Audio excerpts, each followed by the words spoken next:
नमस्कार, स्वागत है आप लोगों का रुद्र तत्व एस्ट्रोलॉजी में।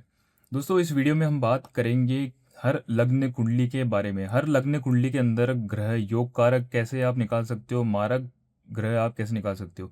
देखिए, सबसे पहले आप ये जान लीजिए कि योग कारक ग्रह जो है वो कुंडली में अच्छे घर के मालिक होते हैं। और वो ग्रह जहाँ बैठते हैं, जहाँ देखते हैं और जहाँ जाते हैं, तो उन घरों की वृद्धि करते हैं। उन घरों के वो अच्छे फल आपको देते हैं और उनकी दशा अंतरदशा में आपको अच्छे रिजल्ट्स मिलते हैं, जिससे आपको जीवन में लाभ होता है, फायदा होता है। और मारक ग्रह वो होते हैं जो कुंडली में बुरे घरों के मालिक होते हैं। ये ग्रह अशुभ प्रभाव देने वाले होते हैं और वो जहाँ बैठते हैं, जहाँ देखते हैं और जहाँ जाते हैं, उन घरों का नुकसान करते हैं। अर्थात उन घरों से अशुभ प्रभाव हमारे ऊपर पड़ता है और उन ग्रहों की जब दशा अंतरदशा चलती है मारक ग्रहों की, तब आपको बुरे रिजल्ट मिलते हैं, आपके जीवन में दुख आता है, दर्द आता है। तो ये कुछ परिभाषा है योग कारक और मारक ग्रह की। और एक होते हैं समग्रह। समग्रह कुंडली में अच्छे भावों के मालिक होते हैं, पर वो लग्नेश के शत्रु होते हैं या फिर विरोधी दल के होते हैं। कुंडली में अपनी स्थिति के अनुसार समग्रह अच्छा या बुरा फल देता है। ठीक है। अगर वो अच्छे भाव में बैठा है तो अच्छा फल देगा, और अगर वो बुरे भाव में बैठा है तो वो बुरा फल देगा। समग्रह की यह परिभाषा है।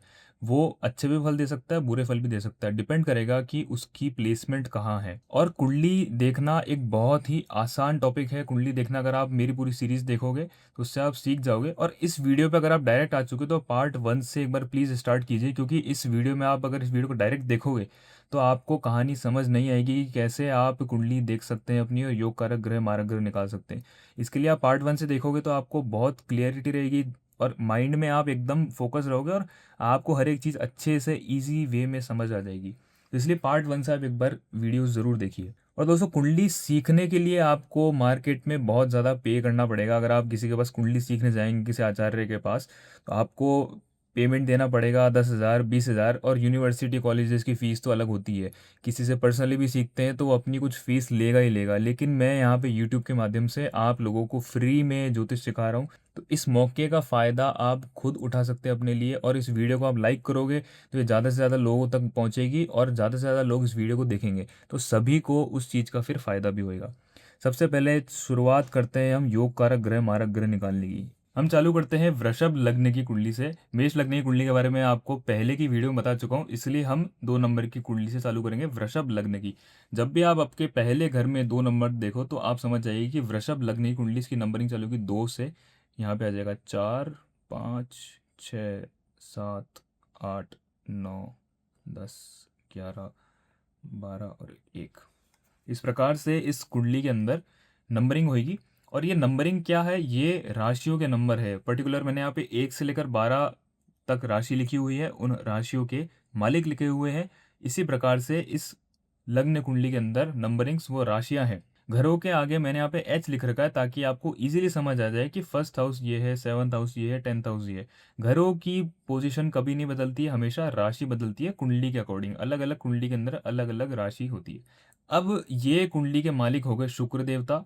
तो शुक्र देवता इस कुंडली के सबसे पहले योग कारक ग्रह माने जाएंगे, क्योंकि वो इस कुंडली के मालिक हैं। मालिक हमेशा योग कारक ग्रह की कैटेगरी में आएंगे। अगर उनकी प्लेसमेंट गलत ना हो, तो अगर वो 6 8 12 में बैठ जाएंगे तो उनकी प्लेसमेंट गलत हो जाएगी, लग्न दोष लग जाएगा और वो मारक में गिने जाएंगे। तो योग कारक ग्रह यहाँ पे सबसे पहले हो जाता है शुक्र देवता। शुक्र देवता यहाँ पे कौन से घर लेके बैठे हैं? एक तो पहला घर लेके बैठे हैं और एक छठा घर लेके बैठे हैं। देख सकते हैं 2 नंबर, 7वें नंबर की राशि जो है तुला राशि, वो भी शुक्र देवता की है। यहाँ पे 2 राशि शुक्र देवता के पास है। हम चलते हैं अब दूसरे घर की तरफ।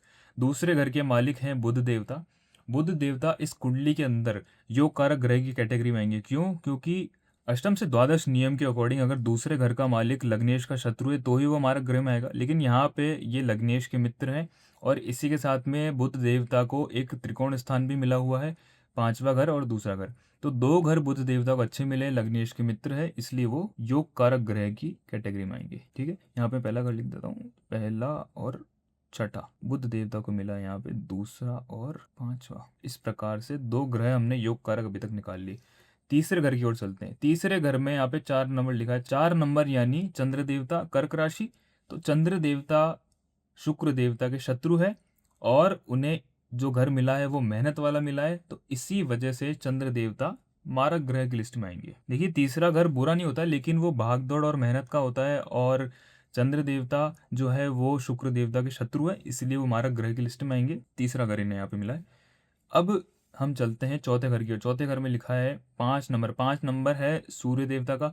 सूर्य देवता को एक अच्छा घर मिला है और इसी वजह से वो समग्रह की लिस्ट में आएंगे। समग्रह की लिस्ट में क्यों आएंगे? क्योंकि वो लग्नेश के शत्रु है और उन्हें एक घर अच्छा मिल गया है। सूर्य देवता को एक ही घर मिलता है क्योंकि उनके पास एक ही राशि होती है और एक अच्छा घर मिलने की वजह से वो समग्रह की लिस्ट में आएंगे। आगे बढ़ते हैं 5वें घर की तरफ। 5वें घर में बुध देवता, जो कि उन्हें ऑलरेडी हमने लिख दिया है यहाँ पे। और छठे घर में शुक्र देवता, यहाँ पे हमने ऑलरेडी लिख दिया है। अब यहाँ पे हम बढ़ते हैं 7वें घर की तरफ। 7वें घर में यहाँ पे आ जाते हैं 8 नंबर। 8 नंबर किसका है? मंगल देवता का। अष्टम से द्वादश नियम के अकॉर्डिंग अगर 7वां घर लग्नेश का शत्रु है तो वो मारक ग्रह की लिस्ट में आएगा। तो मंगल देवता यहाँ पे मारक ग्रह की लिस्ट में आएंगे और मंगल देवता के पास में एक तो 7वां घर है और एक यहाँ पे उनके पास 12वां घर है। मंगल देवता इस कुंडली के अंदर मारक ग्रह की लिस्ट में आएंगे क्योंकि वो लग्नेश के शत्रु है और वो इन दो घरों के मालिक है। और जो 12वां घर है वो वैसे ही बुरा है और अगर लग्नेश के शत्रु है 7वें घर के मालिक तो वो शत्रुता दिखाएंगे और वो मारक ग्रह की लिस्ट में आएंगे। ठीक है, आगे बढ़ते हैं हम यहाँ पे 8वें घर की तरफ। 8वें घर में आ जाते हैं यहाँ पे बृहस्पति देवता। 9 नंबर धनु राशि, गुरु इनके मालिक हो जाते हैं और बृहस्पति देवता को एक घर और मिला है 11वां घर। अब वो लग्नेश के शत्रु है, इसी वजह से वो भी मारक ग्रह की लिस्ट में आएंगे क्योंकि उन्हें एक घर बुरा मिल गया है और वो 8वें और 11वें घर के मालिक है। ठीक है, अब हम आगे बढ़ते हैं। यहाँ पे 9वां घर और 10वां घर दोनों शनि देवता को मिले हैं। दोनों ही अच्छे घर हैं, एक त्रिकोण का घर है और एक केंद्र का घर है और शनि देवता लग्नेश के मित्र भी है, तो वो अति योग कारक ग्रह की लिस्ट में आएंगे। शनि देवता इस कुंडली के अंदर काफी लाभ देने वाले होंगे। यहाँ पे उन्हें 9वां और 10वां घर मिला है शनि देवता को। इस प्रकार से हमने सभी ग्रहों की योग कारकता और मारकता को सिद्ध कर दिया कि इस कुंडली के अंदर, वृषभ लग्न की कुंडली के अंदर कौन से ग्रह योग कारक होंगे, कौन से ग्रह मारक होंगे और कौन से ग्रह सम कैटेगरी में आएंगे। और इसके साथ में ही जो योग कारक ग्रह वो मारक भी हो सकते हैं, मारक ग्रह योग कारक भी हो सकते हैं। उसका एक ही कारण बनता है। देखिए, योग कारक ग्रह मारक कब होंगे? जब उनकी प्लेसमेंट 6, 8, 12 में हो जाएगी या फिर वो अपनी नीच की राशि में जाकर के बैठ जाएंगे। और मारक ग्रह पॉजिटिव कब हो जाएंगे, योग कारक कब हो जाएंगे? जब वो विपरीत राजयोग की परिस्थिति बना दे। एक एग्जाम्पल लेते छोटा सा। अगर बृहस्पति देवता 8वें घर के मालिक हैं और बृहस्पति देवता 6, 8, 12 में बैठ जाएं तो वो वृषभ लग्न की कुंडली में विपरीत राजयोग की परिस्थिति बना देंगे। लेकिन विपरीत राजयोग के अंदर एक कंडीशन होती है कि उसके अंदर लग्नेश का बलवान होना बहुत जरूरी है। अगर विपरीत राजयोग में लग्नेश बलवान नहीं है या फिर लग्नेश खुद 6, 8, 12 में बैठा है तो विपरीत राजयोग काम नहीं करेगा क्योंकि लग्नेश का बलवान होना बहुत ज़रूरी है। विपरीत स्थिति के अंदर आपका शरीर ही स्ट्रांग नहीं होगा तो आपको उसके रिजल्ट अच्छे कैसे मिलेंगे?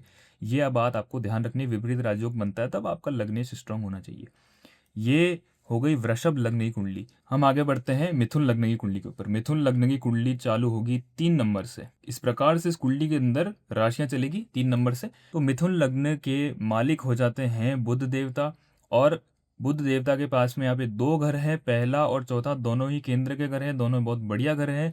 इसी के साथ में बुध देवता मालिक हैं तो वो योग कारक ग्रह की लिस्ट, जो लग्न कुंडली का जो स्वामी होता है वो अक्सर योग कारक ग्रह की लिस्ट में आता है अगर वो 6, 8, 12 में ना बैठा हो तो। दूसरे घर की ओर चलते हैं। दूसरे घर में आ जाते हैं यहाँ पे चंद्र देवता। चंद्र देवता ऐसे तो आने चाहिए थे सम ग्रह की लिस्ट में क्योंकि दूसरा घर अच्छा होता है, लेकिन अष्टम से द्वादश नियम के अकॉर्डिंग अगर दूसरा घर का मालिक लग्नेश का शत्रु है तो वो मारक ग्रह की लिस्ट में आएगा। तो चंद्र देवता इस कुंडली के अंदर मारक ग्रह की लिस्ट में आएंगे। आगे बढ़ते हैं तीसरे घर की ओर। तीसरे घर में आ जाते हैं सूर्य देवता। सूर्य देवता जो है वो इस कुंडली के अंदर सम ग्रह की लिस्ट में आएंगे। अब सूर्य देवता इस कुंडली के अंदर सम ग्रह की लिस्ट में क्यों आएंगे? कि सूर्य देवता है तो बुध देवता के मित्र, लेकिन उन्हें जो घर मिला है वो अच्छा नहीं माना जाता। घर ऐसा है कि ये मेहनत बहुत कराता है, आपको भाग दौड़ बहुत कराता है। तो सूर्य देवता को यह घर मिला है और सूर्य देवता लग्नेश के मित्र हैं और मेहनत वाला घर मिला है, इसी वजह से वो सम ग्रह की लिस्ट में आएंगे। हालांकि इसको आप मारक ग्रह की लिस्ट में ले सकते हो, बहुत सारे लोग मारक ग्रह की लिस्ट में लेते हैं, लेकिन सम ग्रह की लिस्ट में लेना ही एक सही डिसीजन रहेगा। मतलब वाजिब अगर लॉजिकली सोचो तो ये सम ग्रह की लिस्ट में ही आनी चाहिए। और अब आगे बढ़ते हैं हम यहाँ पे। चौथा घर के मालिक बुध देवता हो चुके हैं। 5वें घर के मालिक है शुक्र देवता और 12वें घर के मालिक है शुक्र देवता। शुक्र देवता के पास में यहाँ पे 2 राशि मिली है, एक त्रिकोण स्थान मिला है और एक 12वां घर मिला है। तो शुक्र देवता लग्नेश के मित्र भी है और उन्हें एक त्रिकोण स्थान मिला है, इसी वजह से वो योग कारक ग्रह की लिस्ट में आएंगे। शुक्र देवता आप उन्हें 5वां घर मिला है और 12वां घर मिला है। आगे बढ़ते हैं हम छठे घर की ओर। छठे घर में आ जाते हैं मंगल देवता, और मंगल देवता का एक और घर मिला है 11वां, और वो लग्नेश के शत्रु है, इसी वजह से वो मारक ग्रह की लिस्ट में आएंगे। मंगल देवता को मिला है एक तो छठा घर और एक 11वां घर, ठीक है, आएंगे वो मारक ग्रह की लिस्ट में। चंद्र देवता को मिला है दूसरा घर। आगे बढ़ते हैं सातवें घर की ओर। सातवें घर के मालिक हैं बृहस्पति देवता। अब बृहस्पति देवता लग्नेश के शत्रु नहीं है, और वो अष्टम से द्वादश नियम के अकॉर्डिंग मारक ग्रह की लिस्ट में नहीं आएंगे, क्योंकि वो शत्रु नहीं है। घर भी अच्छा है, और साथ में ही बृहस्पति देवता मित्र होने के साथ में इन्हें 10वां घर भी मिला है। दोनों ही बढ़िया घर है, दोनों केंद्र के घर हैं, तो बृहस्पति देवता योग कारक ग्रह की लिस्ट में आएंगे इस कुंडली के अंदर। तो इन्हें 7वां घर मिला है और एक 10वां घर मिला है, ठीक है। तो बृहस्पति देवता इस कुंडली के अंदर योग कारक ग्रह की लिस्ट में आएंगे। आगे बढ़ते हम।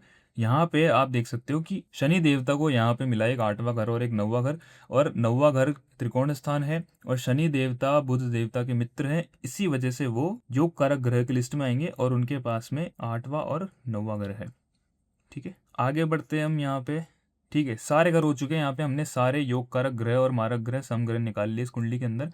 इस कुंडली के अंदर ध्यान रखने वाली बात एक है कि जिस कुंडली के अंदर 2 केंद्र के घर अगर किसी और राशि को मिल जाए, फॉर एग्जाम्पल इस कुंडली के अंदर ये हो रहा है कि लग्नेश के अलावा बृहस्पति देवता को केंद्र के 2 घर मिल रहे हैं, तो बृहस्पति देवता को इस कुंडली के अंदर केंद्राधिपति दोष लगेगा। यहाँ पे बृहस्पति देवता को केंद्राधिपति दोष लगेगा, क्योंकि वो केंद्र के 2 घर लेके बैठे हैं।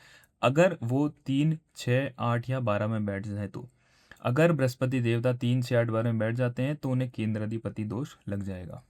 इस बात को आपको ध्यान रखना होगा। इस प्रकार से मिथुन लग्न की कुंडली के अंदर योग कारक ग्रह, मारक ग्रह और सम ग्रह आप निकाल सकते हैं, और फिर आप आगे की प्रिडिक्शन कर सकते हैं। ये बहुत बेसिक है जो आपको आना चाहिए। आपको सबसे पहले देव की टीम पता होनी चाहिए, दानव की टीम पता होनी चाहिए, और बुध देवता की मित्रता सबसे पता होनी चाहिए, और बुध देवता की शत्रुता चंद्र देवता मंगल देवता से। देवता की टीम आपस में मित्र है, दानव की टीम आपस में मित्र है, देव और दानव आपस में शत्रु है। इस चीज को आपको ध्यान रखना है, ठीक है। कुंडली सीखने के लिए सिंपली आपको इन वीडियोस को देखना है, और साथ में आपको अपनी कुंडली खोल करके ये चीज़ें प्रैक्टिस करनी है कि आपकी कुंडली के अंदर कौन से ग्रह योग कारक है, कौन से मारक है।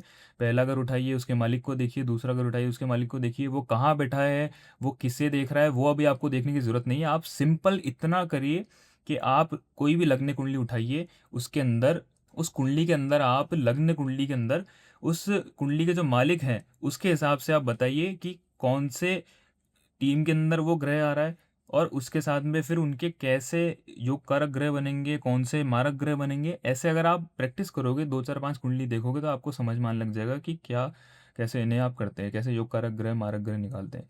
बहुत सिंपल टॉपिक है। इसे सीखने के लिए आप आगे की वीडियोस देखते रहिएगा, उसके अंदर आपको और डिटेल में नई नई चीज़ें मिलेगी, और एक्सप्लेनेशन में साथ में आपके लाता रहूँगा। इस वीडियो को देखने के लिए आपका बहुत बहुत धन्यवाद।